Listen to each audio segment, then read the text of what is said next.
अनुपम, अनोखा, अपरितम, विलक्षण, देवताओं का प्रिय और उत्तराखंड का राज्य पुष्प। अगर आप ब्रह्म कमल की तारीफ में कुछ लिखना चाहेंगे तो विशेषण कम पड़ जाएंगे। यह एक ऐसा पुष्प है जो साल में केवल एक बार खिलता है।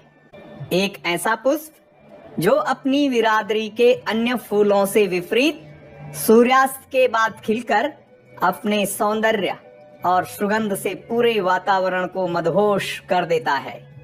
एक बेहद दुर्लभ पुष्प जो देवताओं को भी प्रिय है।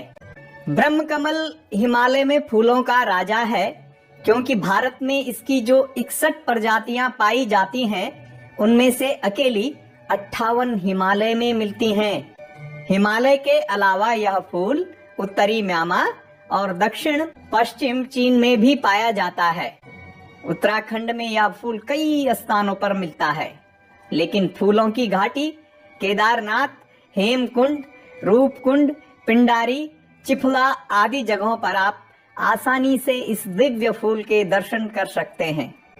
एक और महत्वपूर्ण बात यह है कि भले ही यह कमल की तरह दिखता है, लेकिन पानी में नहीं बल्कि जमीन पर उगता है। इसे कई अन्य नामों से भी जाना जाता है, जैसे कि हिमाचल प्रदेश में दूधा फूल, कश्मीर में गलगल, श्रीलंका में कद्दू फूल और जापान में गेका विजिन, जिसका शाब्दिक अर्थ है चांदनी रात की खूबसूरत स्त्री।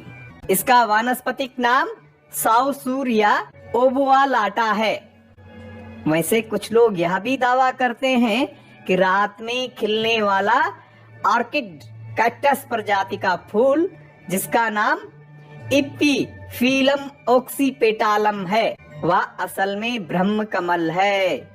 इप्पीफिलम ऑक्सीपेटालम फूल भी रात में खिलते हैं और आप इन्हें घरों में भी उगा सकते हैं, लेकिन उत्तराखंड का ब्रह्म कमल इनसे भिन्न है। उसका वानस्पतिक नाम साउसूरिया ओबुआलाटा ही है। यह फूल बरसात के दिनों में जुलाई से लेकर अक्टूबर तक ही खिलता है। अब बात करते हैं ब्रह्म कमल से जुड़ी धार्मिक मान्यताओं की। माना जाता है कि इसका सृजन स्वयं ब्रह्मा ने किया था। इसके पीछे भी एक पौराणिक कहानी है। कहा जाता है कि माता पार्वती ने जब गणेश का सृजन किया तो तब भगवान शिव बाहर गए हुए थे। माता पार्वती स्नान कर रही थी और उन्होंने गणेश को घर के बाहर खड़ा करके आदेश दिया था कि वह किसी को अंदर नहीं आने दें। तभी भगवान शिव पधार गए। गणेश ने उन्हें अंदर नहीं जाने दिया और क्रोध में शिव ने उनका सिर धड़ से अलग कर दिया।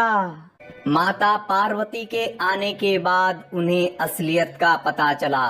माता पार्वती के आग्रह पर ब्रह्मा ने ब्रह्म कमल का सृजन किया, जिसकी मदद से हाथी का सिर गणेश के धड़ पर जोड़ा गया।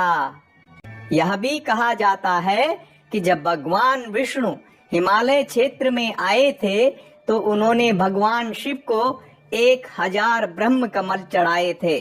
ब्रह्म कमल साल में एक बार, और वह भी रात में चंद घंटों के लिए खिलता है।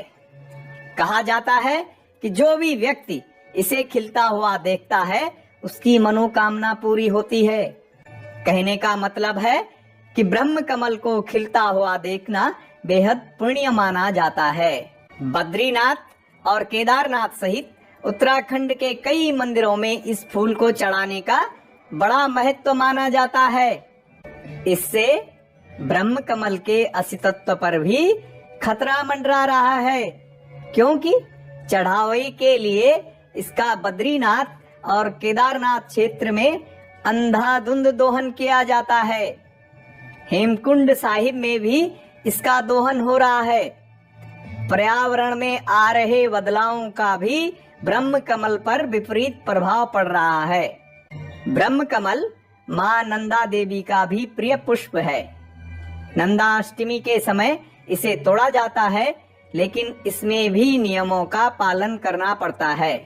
पिथौरागढ़ में 35 किलोमीटर के दुर्गम रास्ते से होकर 17,000 फीट की ऊंचाई पर स्थित हीरामणि कुंड से ब्रह्म कमल लाकर मां नंदा को अर्पित किया जाता है। नंदा अष्टमी के दिन देवताओं पर चढ़ाए गए ब्रह्म कमल के फूलों को प्रसाद के रूप में भी बांटा जाता है। ब्रह्म कमल औषधीय गुणों से भी भरपूर है। ब्रह्म कमल के अंदर से निकलने वाले पानी को अमृत कहा जाता है और घाव भरने में भी इससे मदद मिलती है। इसे जीवाणुरोधी माना जाता है और इसका इस्तेमाल सर्दी जुकाम, हड्डी के दर्द आदि में भी किया जाता है। ब्रह्म कमल को कपड़ों के बीच डालकर भी रखा जाता है। इसकी सुगंध से कपड़े महकते रहते हैं और उन पर कीड़े भी नहीं लगते। मूत्र संबंधी रोगों में भी इसका उपयोग किया जाता है।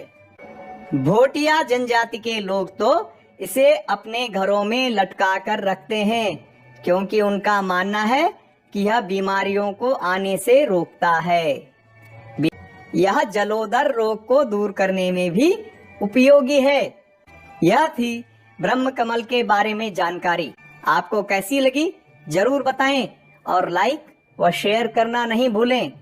इसके साथ ही एक आग्रह भी है, ब्रह्म कमल को देवताओं को अर्पित करिए, लेकिन इसकी सीमा तय होनी चाहिए।